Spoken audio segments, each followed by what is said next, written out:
And welcome back to coverage here of the Neon Dynasty Championship. Marshall Sutcliffe with Cedric Phillips. And we're ready for lower round one coverage here. Cedric, this is a lot. So the loser of this next match that we're going to watch, there's actually going to be two of them going, is done. Their tournament's over and they have to go home. Now they do have that top 8 secured, a great finish for them. They'll be back with the next step championship. But if you manage to win this match, not only do you not have to go home, you also get to qualify for Worlds. So this has one of the biggest disparities in prize. I mean, certainly bigger than even the finals of the tournament. Yeah, so as far as high pressure, high leverage situations are concerned, Marshall, I mean, you're looking at it, right? Outside of maybe the grand finals, this is it, man. You know, a win is enormous and a loss is truly heartbreaking. And it's one of my favorite parts of Magic, right? When everything's on the line, we get to see who's going to be able to stand up to the pressure and get the job done and who unfortunately will not be able to. But look, for all these players, it's been a great tournament. But for two players, they're going to be exceptionally happy at the end of this round. Yeah, you know, and I think the interesting story here is particularly with Jean-Emmanuel Depraz, who we've got on the top part of the screen playing Jeskai, Hinata. On the bottom, it's Brent Vos with Orzhov Venture. But, you know, Jean-Emmanuel's the most accomplished player here in our top 8 with 4 top finishes already. And really impressed everybody, right? Watching him play. Has done so for multiple tournaments, but particularly, you know, over the last couple of days, it was like, wow, he is just dialed in. You know, you were saying you think he's one of the top players in the game, full stop, right now. But that early loss this morning means that the wheels could have really come off here, and you know, getting this next step forward is really huge for Jean-Emmanuel. Be really disappointed, I think, if he doesn't manage to get by Brent here.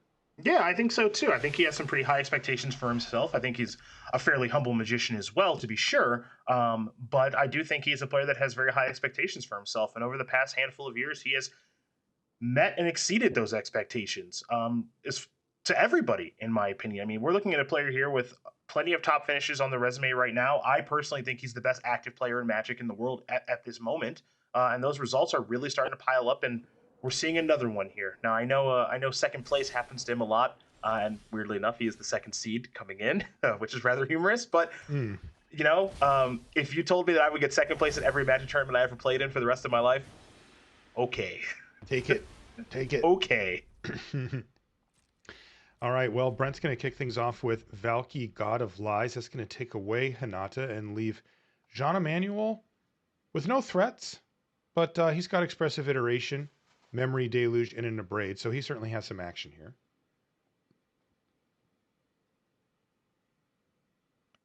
These players, like so many other players for the Alchemy portion of this tournament, as we heard in those kind of player interviews, came to beat runes. And they did that, as did many other people. The big question is how do they gear up against the other decks, and how well do they know the matchups? These players are all great. You know, Brent and Jean-Emmanuel, incredibly talented. We'll see if they're able to adjust to things on the fly, somewhat seamlessly here, Marshall. Definitely in the tank here now for Jean-Emmanuel.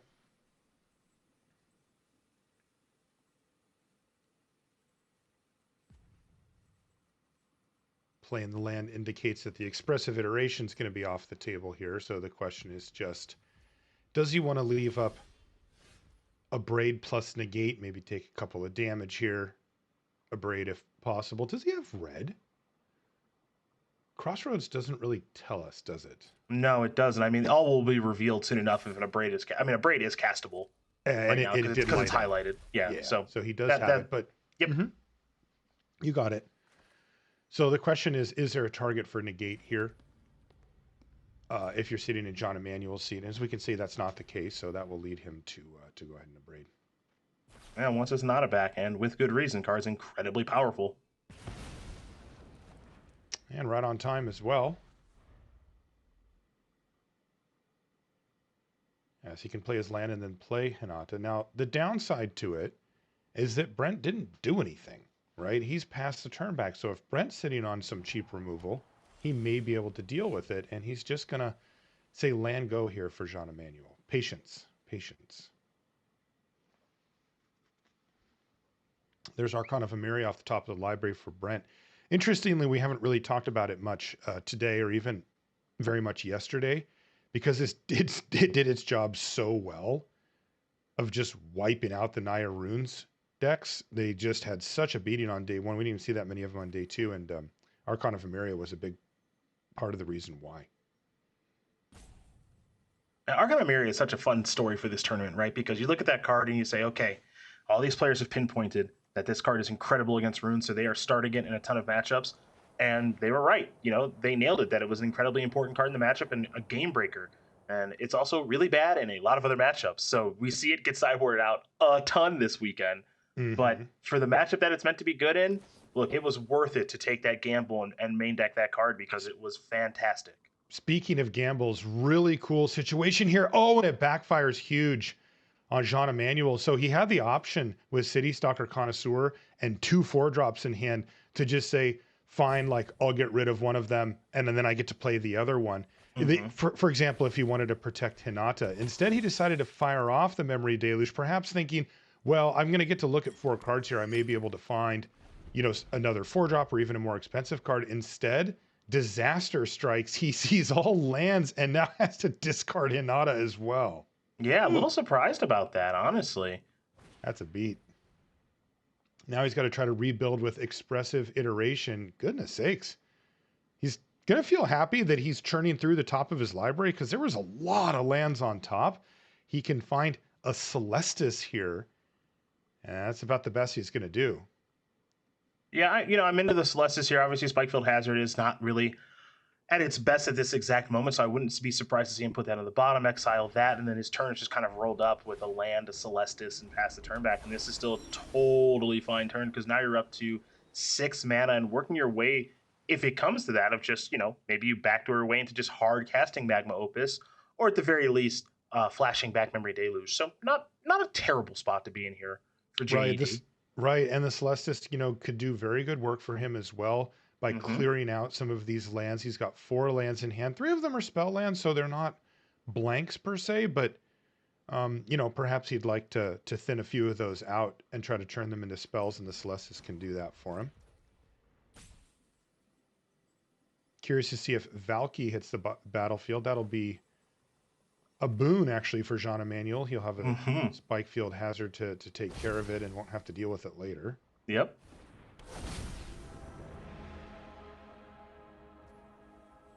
Nice thing here for Brent is he gets information about what's going on in Jean-Emmanuel's hand, but past that, Valky is pretty weak. You mentioned the Spikefield Hazard, and then knowing that, okay, 2 Shatter Skull Smashings, a negate, and then just another land. Jean-Emmanuel's hand is not particularly strong, but it's got the potential to get a lot better very quickly. Here's Archon of Emeria on the stack now for Brent. He sees that the way is clear. With only 1 mana up, there's only so much Jean-Emmanuel can do anyway.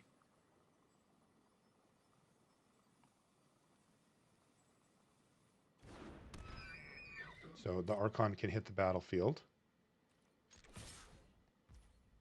And I assume that Jean-Emmanuel is going to try to lean on Shatter Skull Smashing. Whew, another land off the top here for him. He can't quite do it for 6 just yet, though, can he? He's a mana short. No, he can't, but he can just kill 2 creatures, and that's still, I think, fine.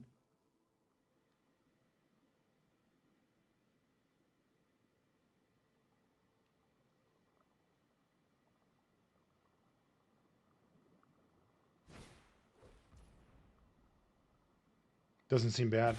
No, I think this is totally cool. He's sitting at a high life total. He's got a land to play. It's definitely a good enough turn for Brent here, right? With the 2 removal spells in hand. Yeah, well, this is one of those matchups where you don't want to draw a ton of removal. I mean, Vanishing Verse isn't particularly great in the matchup anyway. But this is one of those matchups. Kind of reminds me of one of the matchups we watched yesterday, where like game 1 you just don't want to draw a lot of removal because you're playing this venture deck is more of I would consider it a more traditional mid-range deck. It's trying to beat up creatures, but also still have game against control, so it's kind of hedging. But this is a deck that you would like to be a little bit more solid against because Jean-Emmanuel, in my estimation, is playing a more traditional control style deck. So removal spells are not going to be a great draw, and it looks like Vanishing Verse is going to get discarded to the Blood Token activation. Yeah, the one upside here to March of Otherworldly Light is he can use it to take out the Celestis, and that's Yes. probably a worthy target for it. But Vanishing Verse looks very bad. Goodness And sakes. additional lands aren't good either. Well, he can send that Celestis pack in here. It's going to get exiled and then chip in for 2. But Brent is out of gas. Does he have any creature lands? No, nothing going. No, he's got nothing going. Ooh. Jean-Emmanuel has kind of everything going right now. I know we're at this weird one spell per turn game that we're playing right now, but if you're able to ignore that briefly, Jean-Emmanuel's got the goods and Brent has very little. So Brent's next couple of draw steps are going to have to be close to perfect. Marshall, I don't know exactly what perfect is in this instance in his mind, but something like the Connoisseur is a great place to start if he's able to peel one off. Oh, that would be really nice if he could do that. That would kind of reset things again. Jean-Emmanuel does have another copy of Shatterskull Smashing here that he could use, but he's going to stay patient. Okay, there's a little bit of action. It's a Triumphant Adventurer, but it doesn't Yeah, look like the patience of Jean-Emmanuel is going to pay off here. Yeah, but that's really tough, right? Because of the Shatterskull Smashing, that is known information for both players. So you play that Triumphant Adventurer, and that's going to get blown up alongside Archon of Emeria, and then the entire battlefield's gone. So you're kind of incentivized to just hold it. Ugh. Tough spot here for Brent.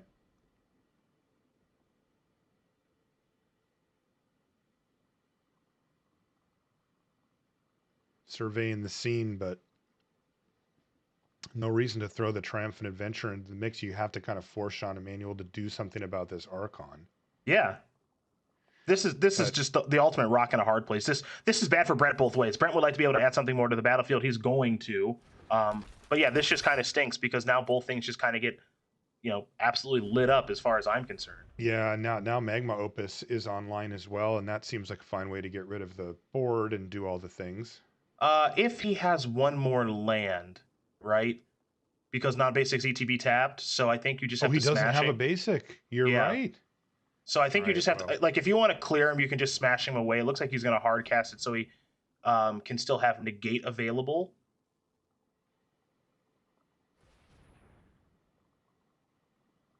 Right. He can play a land post-combat, the River God Correct. pathway.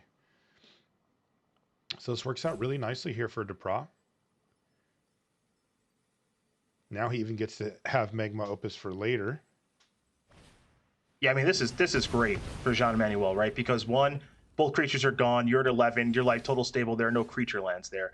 Lisa, kind of an interesting draw, but not the end of the world. I mean, it's actually pretty good, all things considered, as a draw step because of the 5 toughness. So has to be one of the best draw steps, right? That's one of the best draws right now. Wow, another Magma Opus off the top of the library here for Jean-Emmanuel. And while Lisa does do good work, she doesn't if she's tapped down. Yeah, Opus is that's a lot to overcome.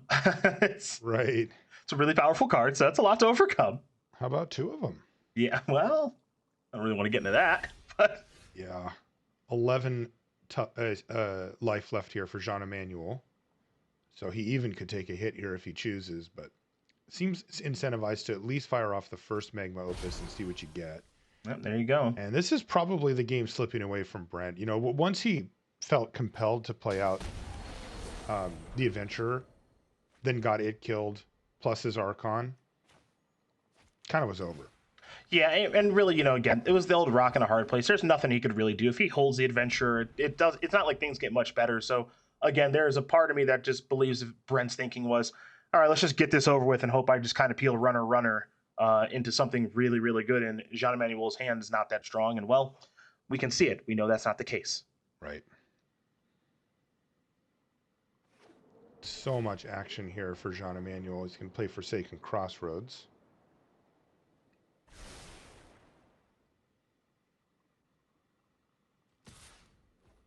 Looks like Goldspan Dragon is the card that's going to be on top of the deck still. Mm-hmm. Okay.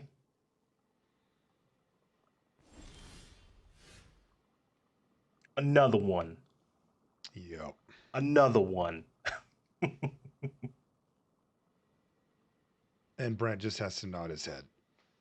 because once that, you can see them targeting, right? It's like this thing, two of those, one of those upstairs. There's the Wandering Emperor. Feels like Brent is just kind of getting teased here, right? Like he keeps finding actually some of his best stuff, but it still doesn't feel like he's actually got a chance to win. Yeah, and he's got to cast this now because he knows about the negate that's in Jean-Emmanuel's hand. So he plays this now. He minuses this to presumably kill the 4/4 and gain a little bit of life. So he's going to go up to 10, which means that this 4/4 alongside Goldspan Dragon not going to be quite enough just yet. Yeah, not going to be enough to kill Brent, but it can knock him down to 6 while taking out the Wandering Emperor. Mm-hmm. Little interesting that Lisa's still around here, and maybe Jean-Emmanuel still kind of needs to find an answer here. Just feels like he has so many tools at his disposal. He's got Goldspan. He also has Unexpected Windfall, which is kind of a combo with Goldspan Dragon as it produces those treasures, but yeah, now it's about do you want to split the difference? Do you just want to send it all at Jean-Emmanuel? How do you want to utilize these creatures? Because I have to imagine they're both attacking. It's just a question of where, not if. Mm-hmm.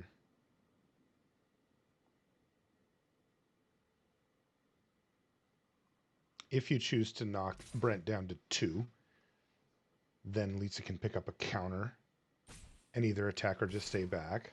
Mm-hmm. So instead, he's going to go ahead and take down the Wandering Emperor as well as Brent's life total down to 6. And it looks like we're in the last stages here. Jean-Emmanuel Depraz trying to pick up game number 1 in our lower round 1 against Brent Vos. End of the line for these players. Ooh, Infernal Grasp. Yeah, unfortunately, the negates still. I was thinking that might be a nice little draw. Now, the thing that you can maybe do with Infernal Grasp is you hold that and you hope that Jean-Emmanuel plays a card on your turn, right? So as an example, you make an attack, he plays Unexpected Windfall, right? And that's his 1 spell for the turn. And you can go Infernal Grasp, kill your thing. You can't counter it because we're playing 1 spell per turn territory. Okay. Right? So maybe there's a little of that action to be had. Yeah, that's interesting. The Archon of Emeria having an effect on the game regardless. Mm-hmm. And, life totals are 10-5. They are. Not lethal for Jean-Emmanuel, and lethal definitely for Brent.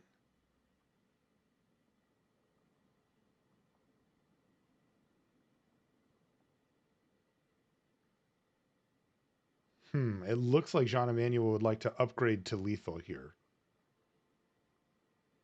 Well, Flame Bless Bolt, creature or planeswalker on that one, fairly sure. Okay.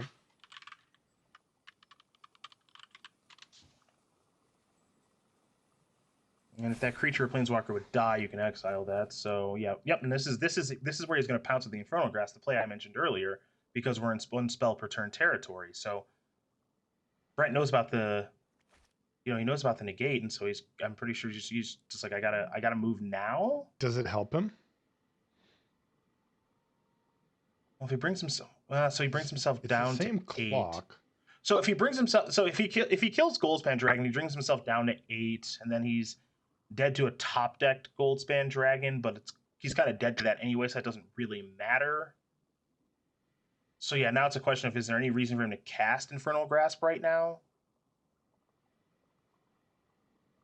This is the window to do so if he feels that he needs to. It does get him...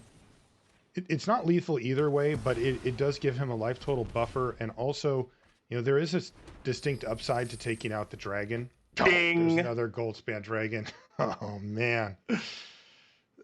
And he's got another negate to back it up as well, so this is clear sailing with 1 card in hand here for Brent.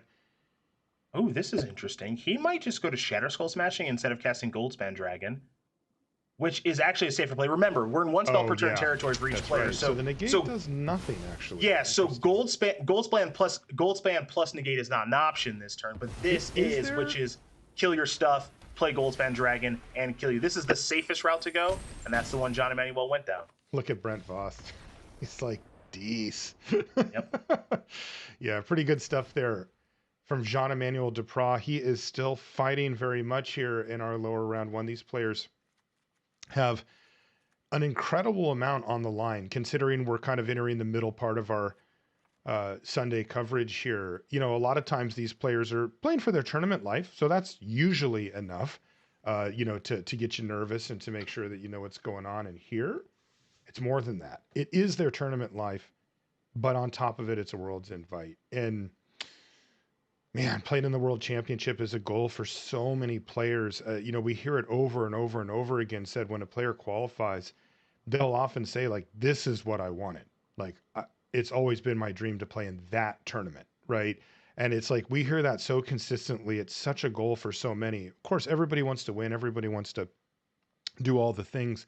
But it always stands out to me how focused players are on the World Championship. There's just some, you know, it's an extra level.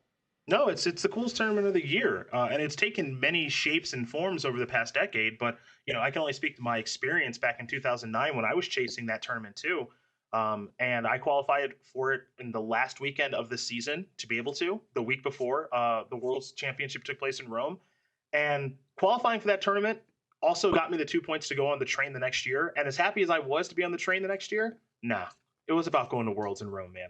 See, I wanted to play on that stage. I wanted to play against those people from all over the world and just see what it was like to play in a tournament that I had watched so many times growing up. Yeah. Yeah. And it also just stands out, right? Like, you know, fast forward 30 years, you look back at your Magic career, you know, you're not going to say, well, you know, I did re-queue for the train, you know, for the 2009, you know, it's like, that's not, these aren't the things you say. I played in the World Championship. Like, everybody knows what it means. Yeah. Everybody knows what it means. Yeah. Now, you try to explain to someone what requalifying for the Pro Tour or the Mythic Championships and everything, you know, Right. that's a little bit more difficult of a conversation to someone Right. who's not that familiar. But if you say, hey, I played in the World Championship, boom, everybody knows what it means and knows how important it is. And of course, that's what these players are trying not to think about right now, right? They are really trying to keep their mind clear and focus on the match at play, because the interesting part about all that stress and all that extra pressure that you put on yourself is it doesn't actually help you win. You know, there's kind of an irony to it in that the more you want the thing and the more you think about that, oftentimes it reduces your chances of actually getting there. For sure. Because, you know, you can make more mistakes or play too tight. So these players very much in the moment, and they're looking at a couple of hands. Brent's hand, yikes, is going to go back. Oh, no. It's a little better. Easy keep, but Yeah. boy, a couple removal spells for Jean-Emmanuel, and Brent's going to be staring down a whole lot of nothing. What does Jean-Emmanuel have, though? Expressive Iteration, double Hinata, Unexpected Windfall, Goldsmith. That's a pretty slow hand. It's a slow hand, and he's a little land light too. He's expecting Expressive Iteration to kind of bridge the gap there. But if you're also looking for lands to kind of tie the room together, that means that you're not finding removal spells. And now you see a duress off the top of the deck here with the Scry. I think you may be incentivized to keep that as well. So I understand why Jean-Emmanuel kept the hand. It's pretty high upside. Memory Deluge is a pretty bad draw step, I'll tell you that much. But he can't really deal with creatures at the moment. So this game could run away from him very quickly. Curious to see what Brent does here. He could play Valky. That's what he's going to do. So the curve out is real. And this is a really good spot to find yourself in. He can take away probably a gold span dragon here. Yeah, hey, Brent's facial reaction says it all right now. You know, he in a lot of different ways, if I'm being honest. But Yeah, I like you know, it. he's not seeing a hand where he's going, "Oh no, I'm dead." He's seeing a hand where it's like, "Oh, it's not that good." Yeah, like this is a very beatable hand. He's like, I can work with this. I like what I'm seeing here. Also awkward Expressive Iteration. Yes, Jean-Emmanuel can fire it off next turn if he chooses to. Not exactly maximized there, though. Oh, there's an Abrade. That will help. It's going to be land go here from Jean-Emmanuel, who's going to lean on this Abrade. He's going to take two, and then he can use it on either of the follow-up plays. Yeah, this Abrade is a huge draw there for Jean-Emmanuel because it allows him to bridge the gap from turn 2 to turn 3, right? So we're going to go, oh, hold on. We're going to go into the dungeon. Cave entrance. Yes, of course. It's always cave entrance now. It's gotten less fun over the weekend. I was hoping to get into some other dungeons, Yeah. but he gets to go Abrade here, kill that. Maybe you might get a reaction out of Brent of like, good draw. Okay, sure. We did. Now, We got the yeah, reaction. of course. So now Jean-Emmanuel, he gets to untap, draw. He didn't find a land, but here's what the expressive iteration is for. Hopefully we can get a good look at it and see what he's looking at here. This is huge for him because he really needs to keep hitting his land drops, and he is going to do so. Really, quite a good iteration there. He gets rid of yet another copy of Hinata, which he's not really particularly interested in, although there is one under Valky already. Now, Jean-Emmanuel, little bit of difficulty on exactly what color is he supposed to name with his pathway. You know, which side is he going to pick? He's going to pick the white side, but also worth noting again, now his mana is blue, red, white. Who knows what he's going to draw? So expressive iteration, or excuse me, unexpected windfall may be difficult to cast. Memory Deluge may be difficult to cast. His next land may enter the battlefield tapped. We don't have any idea. He also, Marshall, may not draw a land. And if he doesn't draw a land, that's a problem. He's not doing anything if that's the case. He does have the option to use the other mode of Magma Opus, which is not really where you want to be, but in a pinch, that could set him up for a 4 or potential 5-drop the next turn if he misses his land. In the meantime, back over here to Brent, who's staring down just a single white mana source. So that means he has good options. He can either Duress plus Trespasser, or he can play Sorin the Mirthless, and he knows he can get away with whichever one he chooses is the higher upside for him. Ooh. Oh, he's going to make his own Hinata. All right. Bash you for 4, and Jean-Emmanuel smirks. He's like, okay, we got a player here. I like it. How is he going to kill it, right? Like, it makes his life so annoying. He did find an untapped mana off the top, but it looks like it's a white source here. Yeah, white source and a blue source. Remember, Deluge is an option. You see Jean-Emmanuel with a little bit of a sly grin here of, all right, I got to figure out how to beat my own thing here. Maybe the best way to do it is to cast my own and try to block. You know, that might be the easiest way to do it. Yeah, that could work. What a nice draw there for Jean-Emmanuel, though, right? I mean, huge draw. Land enters the battlefield untapped, provides 2 colors of mana, which certainly is going to matter as opposed to just being like a basic or a pathway. And he has to make a difficult decision. You know, he wants to just kind of run her off a couple of lands right now. That's the best spot for him to be in. I don't know if Hinata is the best play for him to make this turn. It's an option among many, but that land was huge. Hagra Mauling is the draw step here for Brent.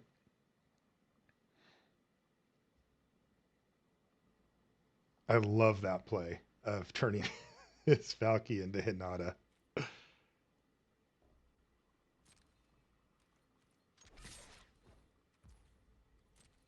He's also attacking quite strongly here. This is 8 damage that this Hinata's gotten in for. Down to 10 goes Jean-Emmanuel.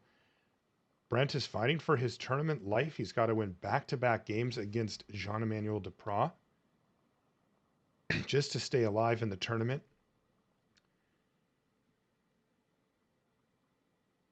Well, his draw thus far has been a good one. No doubt about that. Now, this Sorin, really good. It is good. I'm not convinced it's resolving because of this negate. You see Jean-Emmanuel maybe thinking about it a little bit, because I think this is a turn he would have loved to cast Memory Deluge to be able to find a couple of lands or just find a couple of something. And that's not going to be the case. So, yeah, you can't let this resolve. Yeah, and I think Brent's actually okay with that because, you know, that means that Jean-Emmanuel doesn't get to do anything else for the turn.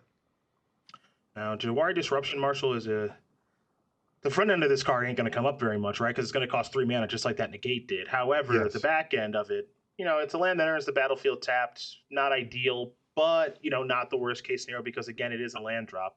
Again, this is a situation where last turn we saw Jean-Emmanuel decide not to play Hinata. Has the tenor of the game changed based off of drawing that Jawari Disruption and countering that Sorin that it is time to play Hinata instead of leaving up mana for Memory Deluge or discarding Magma Opus to make a treasure? Maybe. Jean-Emmanuel's considering his options here, taking a look at each of them as he goes through. He really has no wiggle room whatsoever. He's just going to pass the turn back. Wow, City Stalker Connoisseur off the top. So that would Funny take enough, the Opus is the only card he doesn't know about. Yep, and so that would take Magma Opus in this situation if he likes to cast it. But you're seeing what Depraz's plan is right now, which is kind of using his life total as a resource here, going from 14 to 10, 10 down to 6. He could go from 6 down to 2 next turn if he feels comfortable enough doing that. But he's put a huge onus on, because that Forsaken Crossroads is on blue. He's put a huge onus on, I need to resolve Memory Deluge. And he's going to have to do it now if he wants, because Brent would have the option to take it away from him with this duress that he just put on the stack. Yep, and he continues to make it difficult. One thing I love about watching Jean-Emmanuel play is that he is expressive. He'll let you know how he feels about something that's happening. And right now, he doesn't love that he has to respond to this duress with this Memory Deluge, but he has to. He's been trying to resolve this for 2 turns. This game has been a headache for Jean-Emmanuel Depraz from start to finish, barely hitting his land drops, awkward use of mana that he's kind of forced to do, having to negate that Sorin instead of cast a 4-mana play, that type of thing. And also, he's being beaten down by his own creature in some ways, which has got to be kind of a weird situation to find yourself in as well. All right, he finds Shatterskull Smashing and another land off of the Memory Deluge. And of course, that smashing is a possible target. You see the Magma Opus, but that's not going to be ready to get fired off just yet. And that's good information when you have a City Stalker Connoisseur in your hand as well. And then there's that Windfall. So we will see exactly what Brent Vos wants to, 1, make John discard, and 2, how he wants to move forward with this turn, which I believe is going to be a Graveyard Trespasser as the follow-up. But I think of these cards, Unexpected Windfall is the worst of the bunch. I don't think you really care about that much. So now it's between probably Opus and Shatterskull Smashing, would be my guess. Okay. But I've guessed wrong before, and I may again.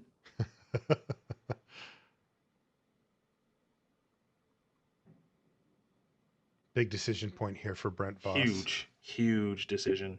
Both of these players have really taken their time this game, and it's been really important that they did. They just don't have wiggle room. Brent has been able to cling to a lead that he's had for the past 3 turns, but he knows it's precarious. Well, he's going to go for the Windfall there. There you go. I was wrong. Easy does it. Here's Graveyard Trespasser. Is there a creature? Yes, there is. And this could be huge as well, because this could mean that if there's another creature in the yard somehow, only one more Hinata hit would be enough to win the game. Okay, so a Brittle Blast. Does that change the equation here? So let's see. Jean-Emmanuel does have the ability to play a land that'll enter the battlefield untapped and Storm Carved Coast. Mm-hmm. You stuck the landing on that one, by the way. Thank you. That one always kind of, it can be a doozy. I see. He can play Goldspan Dragon, attack, create a treasure, play the coast, and then Brutal Blast works itself into the equation. But then there's also the Hinata tax. So perhaps you're just supposed to do this right now. Okay. You play a spell and it's maximum cost. It's going to cost you 4 mana. You kill the Hinata, but you playing a spell on your main phase means that Graveyard Trespasser doesn't transform. Okay. Mm-hmm.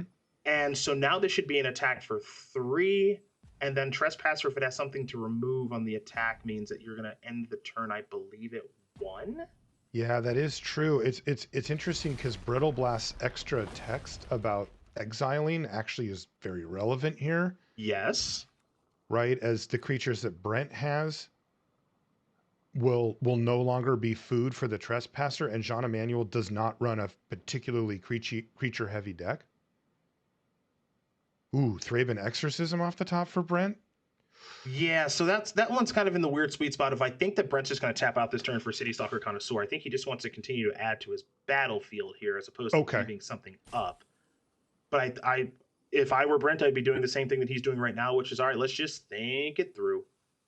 Let's just think it through. How do I want to sequence? Looks like he does want to start here using all of his mana, so that's going to take care of the Opus. The Jean-Emmanuel's turn that he was setting up was going to be Hinata plus Opus, so you see a little frustration there. But Jean-Emmanuel, you do still get a draw step for the turn, my friend. He's going to need a good one. He's up a game over Brent Vos, but Brent has been applying maximum pressure here as he's knocked Jean-Emmanuel down to just 2 life. Mm-hmm. Jean-Emmanuel has a hand with a lot of action, double Hinata and a gold span dragon, but it's just not what he needs right now. Let's see if he can find something. It's a land off the top. That should do it. I think so, because he can only deploy one of these creatures this turn. He doesn't have the ability to block with two different things, so he can play Hinata or he can play Goldspan Dragon, but doesn't really matter. I guess he probably just plays this, hopes maybe Brent overthinks something, but again, I find that to be extremely unlikely. Right, and as it stands, Brent has the ability to just either attack for the win or to use removal spell attack for the win. He's got options. So once again, you mentioned it. Got to think these things through, right? Don't be hasty. No need to be in a hurry at this point. We have seen games go to time here in the top 8, but this one's not. That's not what we're looking at here. Yeah, no rush. No, for the Thraben Exorcism out of the sideboard exiles a spirit, and Hinata, with a very long creature text line, does end with spirit. It does. Spirit. And there we go. Game number 2 goes to Brent Vos as he evens things up. And my goodness, we're going to get a game 3 for the World Championship between these two. Higher stakes, it's hard to find. If you lose, you're done, and you're not going to Worlds. And if you win, you're going to Worlds, and you get to continue into the tournament as well. Heck, by the end of the day, you could have the trophy as well.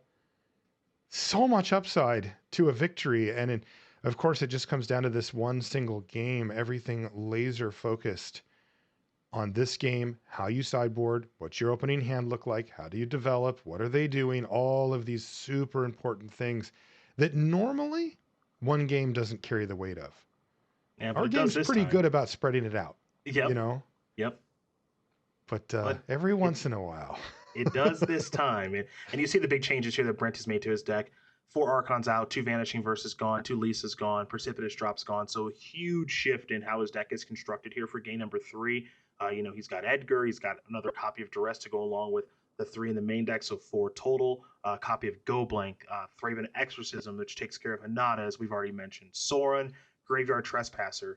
On the flip, Jean-Emmanuel Depraz deck doesn't get that much better. You're seeing some Brittle Blast, a Disdainful Stroke, and another copy of Memory Deluge for a couple of other cards coming out. So, as is oftentimes the case when a mid-range deck goes up against a more traditional control deck, kind of a dog at game 1, but they get substantially better in game 2 and game 3. But what that also means is that you're kind of giving up a game in your best 2 out of 3. So Brent able to tie things up. Going to be on the draw here for game number 3. And Jean-Emmanuel, Marshall, I don't think he likes his hand. He hates it. That is a 1-spell hand. We did see how powerful Shatterskull Smashing is, and as a spell as well. The Spikefield Hazards are just okay against Brent, not really where you want to be. Valor's stance is a little bit narrow. Ooh. And he's kept it. Wow. Look at this. Wow. If he wins this game, it's because of those spell lands and how flexible they are. On the other side, it's Brent, who also has just an okay hand, right? This is fine. He's got a Duress. He's got a Nadar. He has a City Stalker Connoisseur, but he doesn't have a ton to do. No 2-drop right now. But you know what? He's going to roll with this thing, and let's see what he can come up with. I gotta be honest with you, partner. I thought for sure we were gonna see a mulligan there from Jean-Emmanuel Depraz. I'm surprised. Now he does have all of the mana to cast his stuff, right? So colors of mana not gonna be a problem. He's on the play, so he's got some time to set up. And this Orzhov Venture deck isn't the fastest one out of the gate, so okay.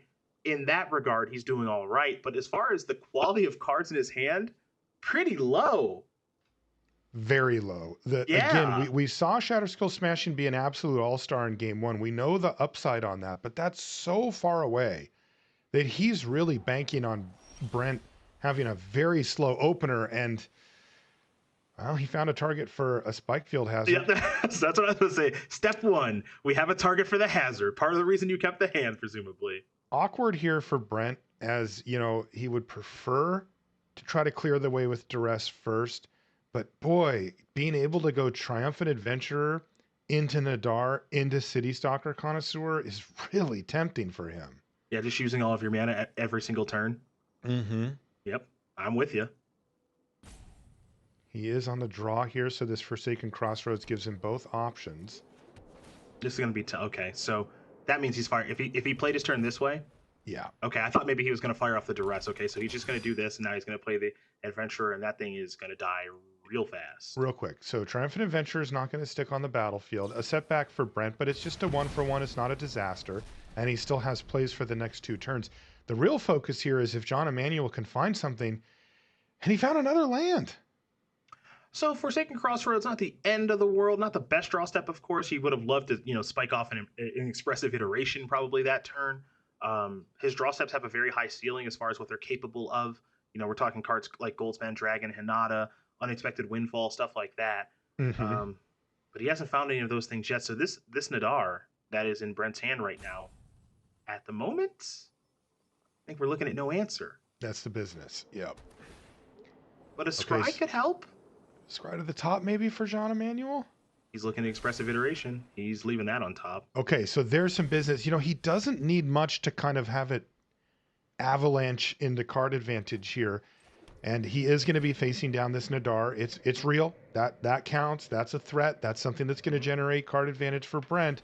But it's not going to end the game within the next few turns. And that might be all that Jean-Emmanuel needs, because if he gets a turn for his iteration, that can find him another card draw spell, and then we're off to the races. We're going to go into the Shrine of the Silver Monkey. No, that's a cave entrance. Sorry. Sorry, I got my rooms mixed up. Did you get lost again? That's my bad. I got lost in the dungeon. Sorry. Interesting decision again for Brent. It's never easy, and he actually has shot on another duress. He has to be looking over at Jean-Emmanuel going, what do you have in your hand? Yeah. I haven't done anything. Yeah, you have all these cards, and you're not doing anything. This is really weird, but the reality is that we know that Jean-Emmanuel's hand is not particularly good, but it could be getting better right now. This is really big. This is the first step. And there we go. Magma Opus Goldspan Dragon and a land here for Jean-Emmanuel. He was looking for action, and boy, did he find it. Well, he found some action, but this is an interesting spot, right? Because Opus, Goldspan, land. Okay, you're going to add that there. Let's put this over here. Let's do that there. It allows you to play land. But we see the City Stalker Connoisseur, and it is geared up to take that Goldspan Dragon. You're right. It's going to line up perfectly depending on how Brent approaches this turn. He did leave Brent, on top of his library. So now he has options on 2 duresses or the Connoisseur. The more straightforward line would just be to play the Connoisseur. That's kind of, I feel like, what he committed to when he played his adventure on turn 2, but we'll see. Mm-hmm. Yep, we are going to see. Now it's just going to be a little treasure action. You could also here, because he's made a treasure, he can start his turn with duress. That's beautiful. And then he still has the option. So this is just actually the best of both worlds. Getting that treasure is a huge difference here to his options, as now you get to run the why not both. If I'm Brent right now, obviously he's focused in on an incredibly important match. My inner monologue would be like, "Sweet, your hand sucks. I love yes, it." Like, yes. And watch Jean-Emmanuel, because he is going to cringe after he sees this City Stalker Connoisseur go on the stack. After he's leaning pretty hard on this Goldspan right now, and after a duress and a City Stalker, this hand is reduced to basically nothing. Yeah. Brent's going to have 6 power on the board. And maybe the best that Jean-Emmanuel can do is use the Shatterskull Smashing to kill one of the creatures. Yeah, so now here comes the Connoisseur. He's not going to like this. I can't imagine that he will. Yeah. Now there goes your dragon. You can see him looking down. That's exactly what he didn't want another to see. Horrible draw step too. And Jean-Emmanuel has to peel himself off the ground, and all he can do is smile here. Man, his demeanor is incredible. We've seen him take some of the toughest beats I've seen at the highest possible stakes, and this guy just takes it in stride. Perhaps one of the reasons why he always finds himself in that situation. Well, his mental game is strong. Well, let's think about how Jean-Emmanuel can turn this game around, because Brent is a little far ahead. This is step 1. Kill Nadar. Right? Yeah, so you kill Nadar, you stop the venturing into the dungeon. Okay. Now the rest of the cards in your hand, the Shelter, the Stance, the Jawari Disruption, they're not great. But, as we can see with Brent's hand, Brent doesn't have a lot going on. Now this Blood Token activation, Marshall, is huge here, as he's going to discard a Plains. Oh, and that's a whiff too. Okay, so though the last couple of turns were pretty good there for Brent, he has not been able to fully capitalize. And this means, at least in my opinion, that Jean-Emmanuel is still very live in this game as far as draw steps go. Now, again, Valor's Stance looks really bad. Jawari Disruption looks really bad. And Tajiri Shelter, I'm not even going to talk about how bad. How about a Windfall? Right it's in a braid. That's totally fine. That'll work. Wow. Jean-Emmanuel Depraz just calmly, coolly, collectedly moving through the decision points of this game. And he's found himself in a position where it is very much up in the air. A braid to kill City Stalker Connoisseur with nothing left going on for Brent means, I mean, honestly, I like Jean-Emmanuel's seat here because his top decks are so much better. Yeah, I mean, we are kind of even up right now, but I agree with you that his top decks are so much better. And now, I'm not saying Jawari Disruption is going to counter something. I'd be very surprised if it did, but boy, it would be a real beating if it does. Oh, yeah. Okay, that's a reasonable draw. Takanuma, Abandoned Mire here for Brent. He does have cards in his graveyard to get back. Also mills you for 3 to give you perhaps another option, but it's slow. That isn't, that this turn, he's going to have to spend it probably to use the Takanuma, and that's not going to let him really get much on board here. Yep, I agree with you. So we'll see if he wants to play the Agancho or not as well. The 3-1 Exorcism, of course, is ready for Hinata if it does show up. And that's a land not ideal, but it does allow Jean-Emmanuel to scry, so it's not the end of the world. If I'm Jean-Emmanuel right now, I'm begging for Memory Deluge. I think that's his best draw by far in this situation. Yeah, Windfall, Deluge, something like that. One of his 4-mana card draw spells would be so insane. I hope we can get a good look at what he's looking at there. If we can jump to the top, that'd be fantastic. And it was a negate that's going to move to the bottom. So yeah, he needs action right now. Yep, definitely. He can't afford that to just be his draw step, right? Just, all right, I drew a negate, it's your turn. It's just not going to work. He's so close. Look at Jean-Emmanuel. He's like, come on, deck. Stop giving me all these blanks. And I'm assuming that Brent is interested in using Takanuma here on end step. That would also be my assumption. He's taking his time with it, but he does go ahead and activate that ability. And yeah, so he'll have an option on 3 different choices. So pretty good. So choices here are interesting. City Stalker Connoisseur, if you think your opponent is holding on to something like a Magma Opus, something like that, okay, you take that. Or you take Nadar because, look, I can lead off with the Duress, which is what he's going to do. Mm-hmm. See what's going on here, and then I can get back into venturing into the dungeon and continue to generate those small advantages. So yeah, he's about halfway through the dungeon here too. So right? He could come up on that free card here by next turn. That's which he would love. Yeah, he would love that free card right now. So there's the Dark Pool. That's going to be a little Drano here. Not much else going on. Mm-hmm. And this is a big draw step here for Jean-Emmanuel, because if he bricks once again and Brent gets to hit him and draw an extra card next turn, he could run away with it. Let's see what he finds. It's Memory Deluge off the top. Ooh. Right on time. Back in business is Jean-Emmanuel Depraz, and he loves to see that. And look at Brent. He hates it. He knows it. He's like, no. You can shred their hand all you want. The thing you can't do is stop the top of their deck. And if Jean-Emmanuel is able to find a Memory Deluge like he did, he can chain that into another one. And then this game can be right back in his favor. And he's found 2 real nice ones to take along with him.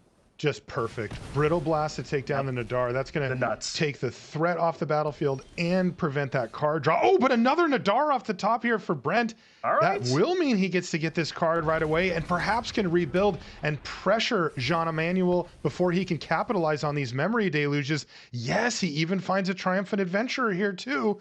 That's 5 power and some serious venturing off of 1 draw step there from Brent. That is what he needed to get right back in this. Yeah, he needed to get a battlefield presence going. Now he's got 6 power on the battlefield. So now Jean-Emmanuel's got to rely on Memory Deluge to dig him out of this hole. It did a pretty good job last turn. We'll see if he can do it again this turn. That's right. 6 power against a player on 13. Mm-hmm. The Celestis in the hand here for Jean-Emmanuel.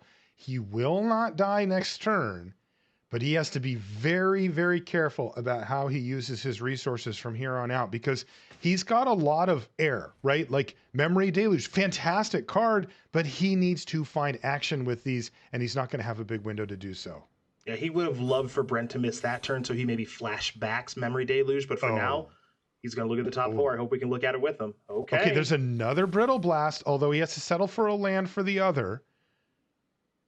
This is Jean-Emmanuel fighting for his tournament life. And it looks like he has enough mana to go Celestis in addition to Brittle Blast. It's a really good turn, though. And a land off the top here for Brent. Don't see any creature lands there to help the fight, so he's going to have to jump back into the Lost Mine of Phandelver and scry one here. Or he also could go for Tomb of Annihilation if he wants to get maximum aggressive.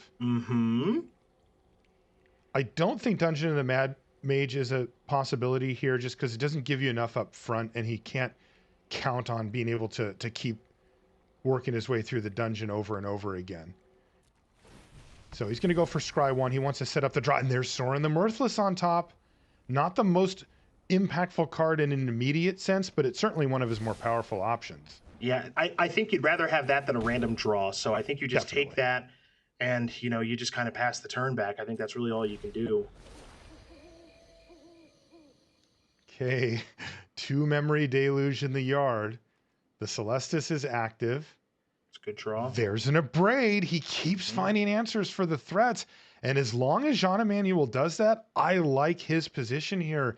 Abrade's got to be perfect, right?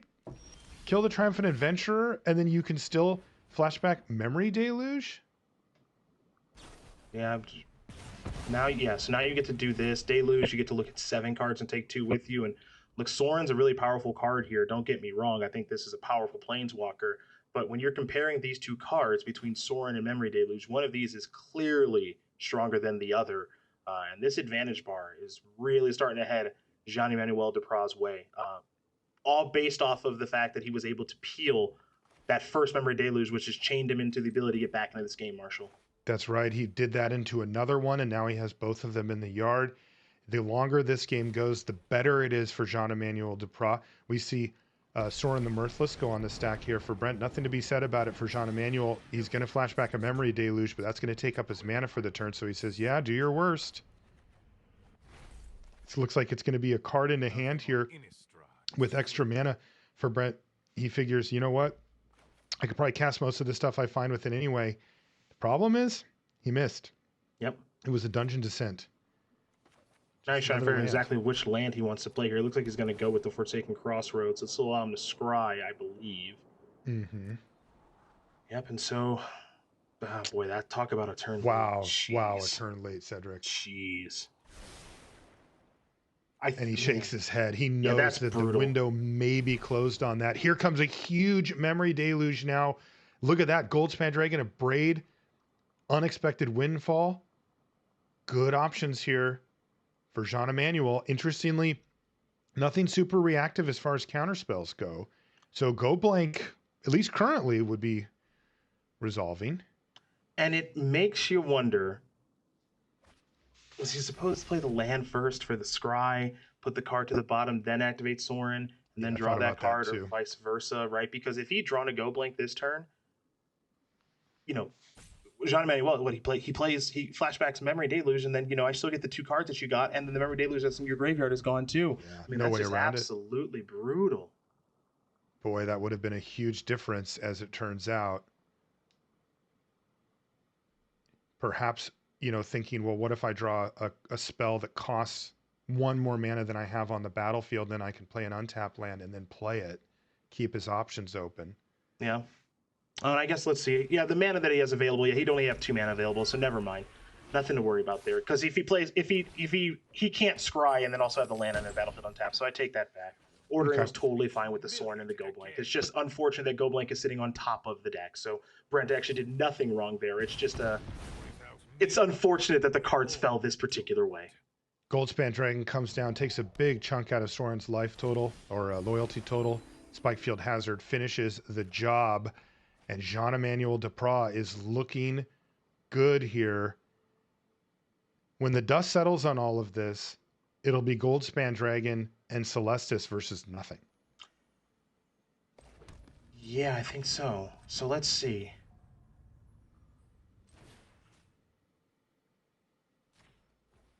that same issue as before.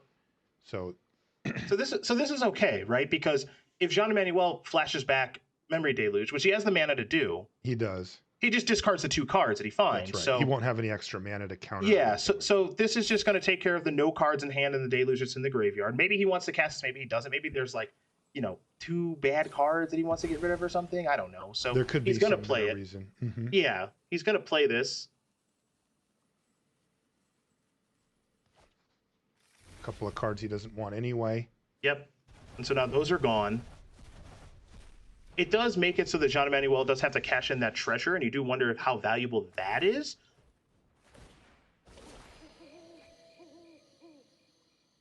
Okay, there's a negate to perhaps protect Goldspan Dragon, as it's going to start taking big chunks out of the life total. Oh, but no, not just yet. Ganjo says no thank you and cannot be negated. We're back to square one here.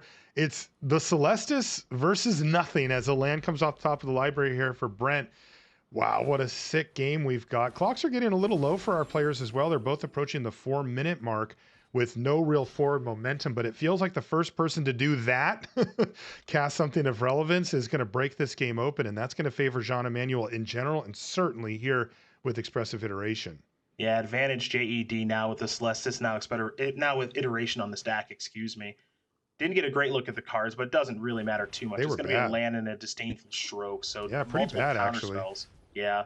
Hagra Mauling, not really what Brent wants to see right now. He just simply passes the turn back, but the Celestis is doing its thing, moving through Jean-Emmanuel's library as he approaches the 3-minute and 30-second mark.